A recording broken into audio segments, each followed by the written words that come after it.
Eu, antes de mais nada, por exemplo, tem gente que já te conhece aqui, mas tem gente que ainda não te conhece. Então, eu gostaria que você se apresentasse. Quem é Mia Agüero, de onde ela vem, é médium, não é, tem mediunidade, não tem, é de Sírios, é das Pleiades, de onde que vem Mia Agüero? A Mia Agüero, gente, a Mia Agüero é médium, ostensiva desde criancinha lá em Barbacena. Não, Barbacena é brincadeira, tá, gente? Eu lembro do Chico Anísio, toda vez que eu vou falar assim, lá em Barbacena. Não, a Mia Agüero é médium desde pequenininha. Embora não entendesse o que acontecia com tão pouca idade, mas já entendia que aquilo ali era de outro mundo, porque a minha mãe, ela gostava de um batuque. Então, eu frequentava o candomblé desde cedo. Então, eu já sabia que tinha algo diferente ali, né? A Mia Agüero é felina, mas não é de Sírios. Passou por lá, não é das Pleiades, passou por lá, é de um planeta que já foi destruído há muitos, muitos, muitos milhares de anos aí. A gente pode contar essa história depois, em outro momento. Hoje eu não vou conseguir falar sobre isso, porque é uma história bem longa. E o que mais você perguntou? E a Mia Agüero brotou como terapeuta, gente, há 2 anos atrás. Então, há 2 anos atrás, eu já tinha chamado de trabalhar com a espiritualidade há muitos anos, né? E há 2 anos atrás eu me rendi. Eu falei, ok, se eu me comprometi, vamos lá trabalhar com isso. E há 1 ano eu sou professora também das técnicas que eu aprendi e que eu desenvolvo, graças a Deus, muito bem. Modéstia à parte. Né? Aqui todo mundo é humilde, todo mundo é bom pra caramba. Eu sou muito humilde, gente. Nossa, mas nem um pouco mesmo. Eu sou boa mesmo. Eu falo, a minha humildade não permite, mas eu sou bom pra caramba. Gente, eu faço tudo com excelência. Então, assim, eu sinto muito aqueles que acharem que a humildade é pouca, mas eu não me diminuo. Sabe o que é? Ó, Dor de cotovelo? o pessoal tem dor de cotovelo quando vê uma pessoa boa, assim, para É que tem que arrebentar, né? estudar, gente. Todo mundo pode ser bom em tudo, mas tem que estudar. E como eu tenho essa missão de trabalhar com a espiritualidade, não posso chegar e ficar fazendo coisa, né, errada, mal feita. Tem que estudar.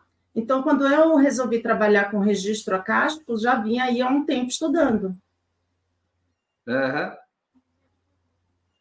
É isso mesmo. Vamos lá, então. Mi, você quer começar por onde?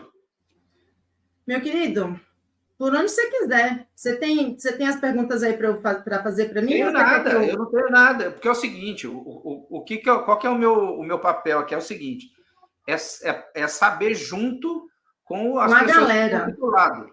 Então, por exemplo, como é que você começou, como é que você descobriu o registro acástico? Como é que Então, você... vamos lá. Ok. Quem que Com mostrou isso essa, para você? com essa pergunta aí, eu já consigo desenvolver aqui uma palestra. Show de bola, bora lá então. Eu vou Gente, pegar assim, pipoca ali, peraí. pega a pipoca e a água. Gente, assim, eu sempre... O que é entrar no registro acástico?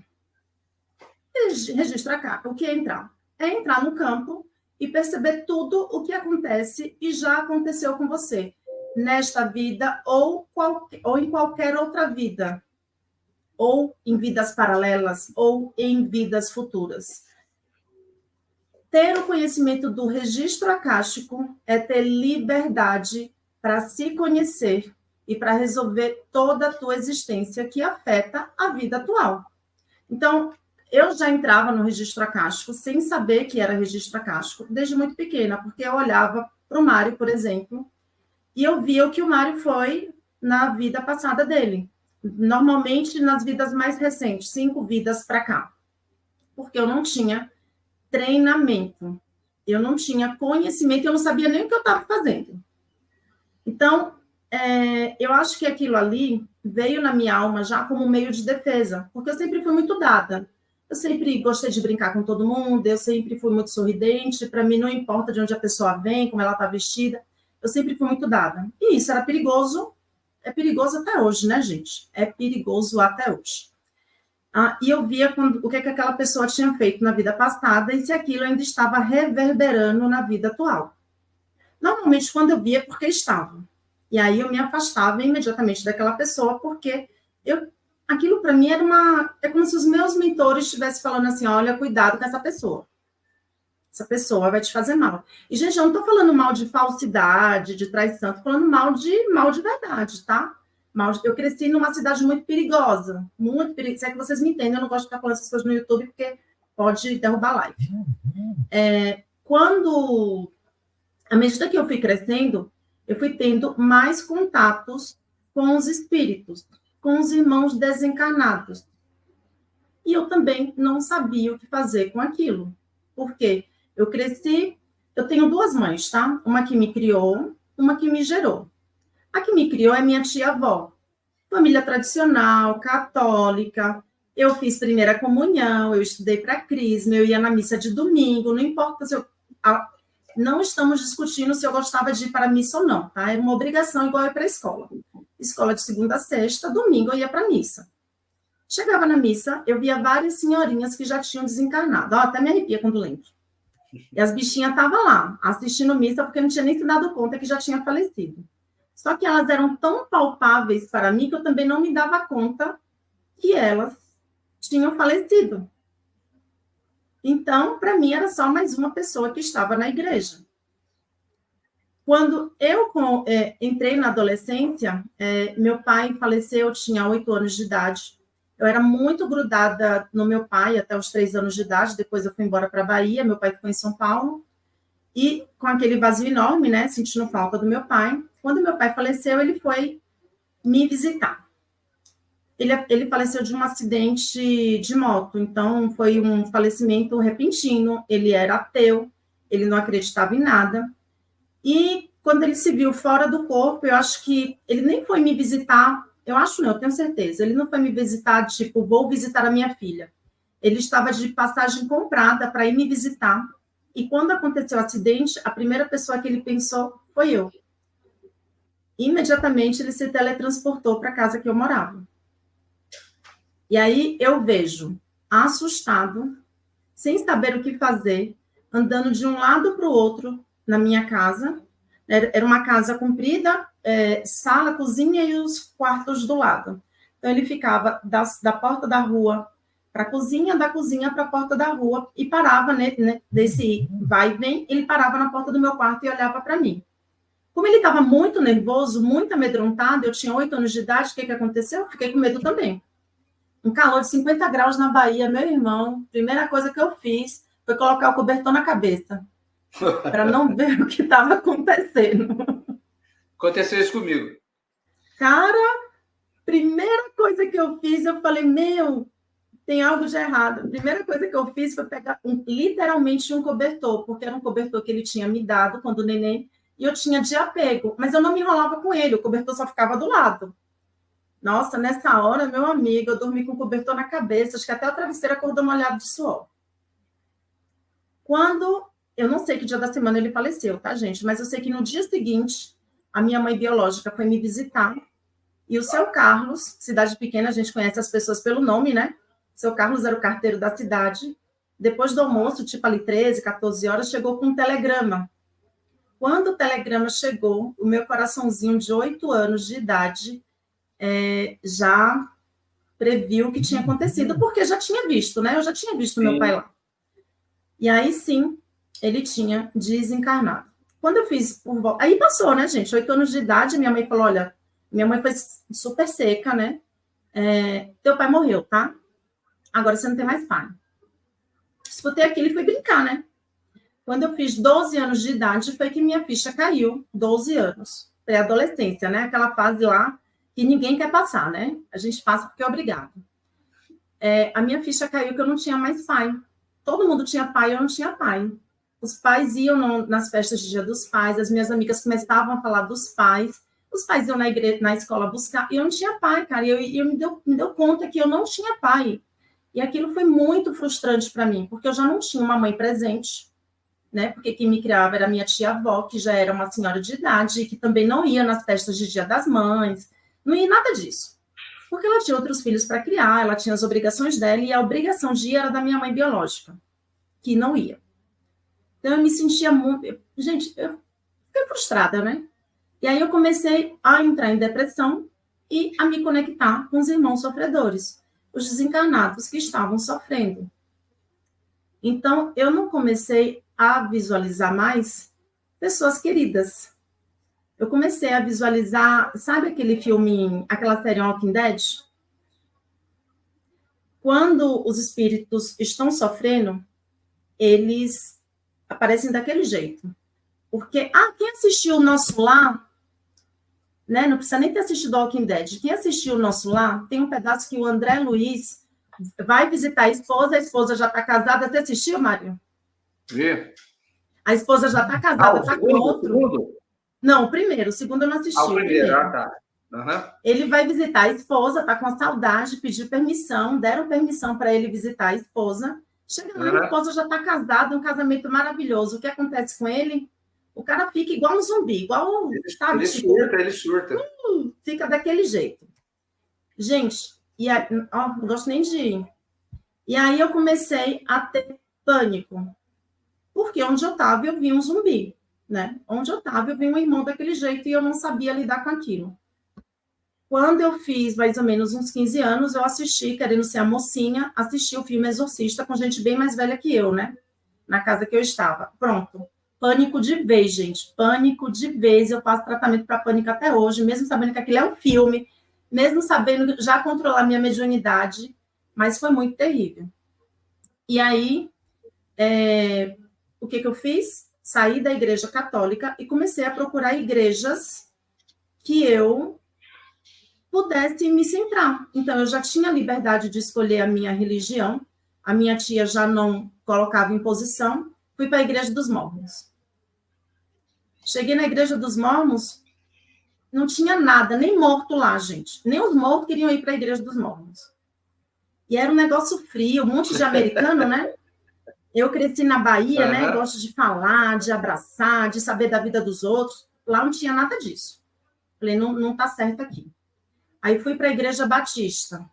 Deixei cabelo crescer, fiz coque, coloquei vestidões, andava com Bíblia debaixo da braça. Gente, só não bati na porta de ninguém para evangelizar o povo, tá?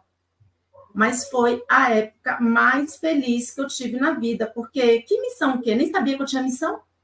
Eu sabia que eu via um monte de desencarnado todo estragado na frente. Enquanto eu estava na igreja, eu não via mais desencarnado nenhum. Então, eu fiquei nessa igreja até os 22, 23 anos, mais ou menos. Só saí porque eu vim para São Paulo e eu procurei igreja e eu não me adequei nenhuma. Porque eu vim com o modelito da Bahia, né, gente? Minhas roupinhas todas da Bahia. Lá eu abafava. Aqui as meninas me olhavam de cima e embaixo, né? Tipo assim, de onde vem essa baiana, né? E aí, não consegui ficar, gente. Eu sentia muita falta da igreja, mas lá eu não me sentia bem, porque eu era olhada com julgamento. Aí eu saí da igreja. Eu fui forçada a sair, né? Eu não ia. E aí, depois de um certo tempo, eu parei de ler a Bíblia. As influências voltaram novamente. Então, eu comecei a ver espírito até dentro da minha casa, porque eu baixei a vibração. Enquanto eu estava na igreja, eu estava dentro de uma caixinha, gente, eu estava dentro de uma caixinha. Mas eu me mantia numa vibração elevada. Quando eu saí da igreja, que eu parei de estudar a Bíblia, que eu parei a andar com outro tipo de gente, né? Comecei a tomar uma cervejinha, a minha vibração baixou. Comecei a me conectar de novo com os espíritos sofredores. E aí era assim, eu ia trabalhar, o meu carro era um Uber, nem existia Uber. Eu ia trabalhar, o meu carro ia com a galera.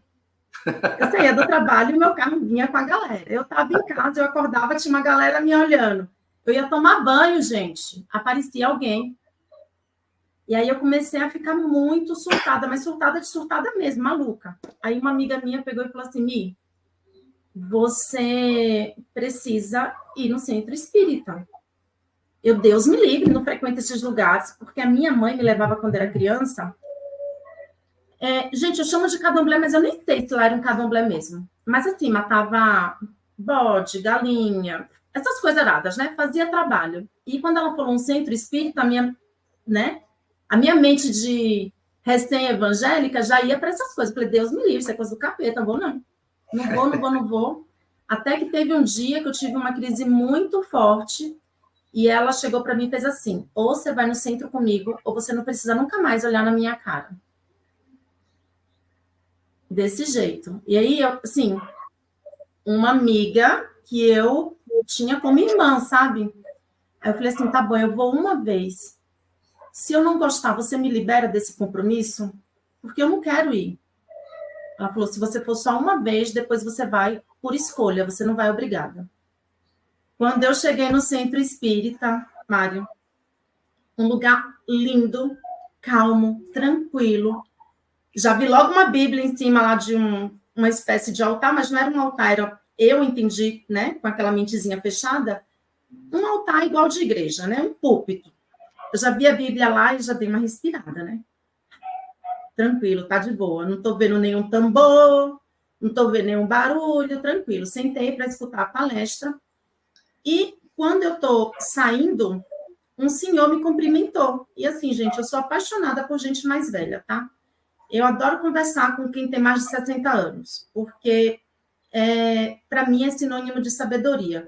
Tem gente jovem, sabe? Eu tenho, gente, mas assim, se eu for um senhor de idade, eu tenho certeza que ele tem sabedoria, algum tipo de sabedoria ele tem para me passar. E aí esse senhor é contra o fluxo, eu indo, e ele estava parado no meio das pessoas, contra o fluxo. E ninguém passava por ele, logo ele era um sem encarnado, né? Aí ele me cumprimentou com um sorriso bem... Gente, sabe... Você nem te falar, um sorriso de senhor... Um sorriso de Papai Noel, sabe? Aquele velhinho bom. Aí, chega a dar um quentinho no coração, aí eu cumprimentei. Quando eu tô passando pela outra sala, eu vejo um quadro dele, com uma foto. Aí eu falei pra minha amiga, nossa, quem é esse senhor da foto que me cumprimentou lá? Eu achei que ela tinha visto, né? Aí ela fez assim, não, me fala de novo. Eu falei, quem é esse senhor que estava lá no lugar do que a gente escutou lá a palavra, que era como eu falava ainda, tá? Que a gente escutou a palavra, que me cumprimentou. Aí ela deu uma risada e fez, aqui é o seu lugar. Eu falei, tá, me explica esse negócio. Ela, esse era o dirigente da casa. Hoje o dirigente é a filha dele, porque ele já desencarnou há 1 ano. Aí, fiquei sem reação, né? Fiquei sem reação. Comecei a chorar, porque eu senti o acolhimento dele, sabe? Ele me acolheu, Mário. Aquele sorriso, aquele gesto com a cabeça, ele me acolheu. Me arrepio da cabeça até os pés, toda vez que eu lembro disso. E aí eu passei a frequentar esse centro espírita, e foi lá que eu aprendi a controlar a minha mediunidade. Então, assim, eu passei a dar carona para quem eu queria. A galera agora não entrava mais no meu carro, porque... Né, era um Uber selecionado agora. Agora era o Uber selecionado. E quando é que a galera entrava no meu carro? Quando eu ia para o centro. Quando eu ia para o centro, aí eu, né, mentalizava para os meus mentores, quem estiver aqui pode colocar que eu levo para lá. Porque era a galera que pedia ajuda. Eles estavam pedindo ajuda para mim, só que eu não tinha ajuda para oferecer, porque eu nem sabia como. Eles viam uma luzinha ali em mim e falavam, é ela que vai me ajudar. Eu falava, meu querido, você sai fora, porque eu não sei, tenho medo de você.